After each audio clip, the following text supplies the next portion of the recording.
Welcome to our channel. Today we how to update Polestar software via Polestar account and vehicle update easy tutorial step by step clearly. To update your Polestar software, start by ensuring your vehicle is parked and connected to a stable Wi-Fi network. Next, open the Polestar app on your smartphone. Log into your Polestar account using your credentials. Once logged in, navigate to the Updates section within the app. Check for any available software updates for your vehicle listed in this section. If an update is available, select the option to download it. After the download is complete, follow the prompts to initiate the installation process. Make sure your vehicle remains stationary during this installation to ensure functionality. After the installation begins, you'll see a progress indicator on both the app and the vehicle's display. Wait patiently as the software updates. This may take several minutes. Once the update is complete, you will receive a notification on the app. Your vehicle will automatically restart to finalize the update installation. After the restart, check the vehicle's software version in the settings menu to confirm the update was successful.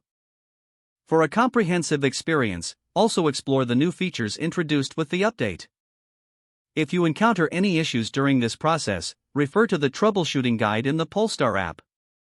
If the page does not load, refresh the browser or try again in a private or incognito window. Make sure you are using the correct email address, then retype it carefully to avoid small typos.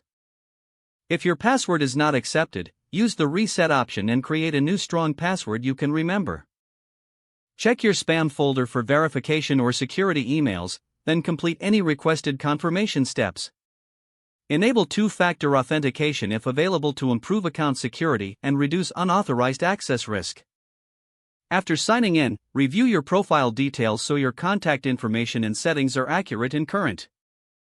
If you see an error message, note it down and try again after restarting your device and internet connection.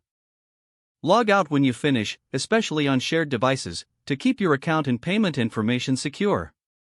If the page does not load, refresh the browser or try again in a private or incognito window. Make sure you are using the correct email address, then retype it carefully to avoid small typos. If your password is not accepted, use the reset option and create a new strong password you can remember. Check your spam folder for verification or security emails, then complete any requested confirmation steps. Enable two-factor authentication if available to improve account security and reduce unauthorized access risk. Don't forget to like this video and subscribe to our channel for more step-by-step tech guides.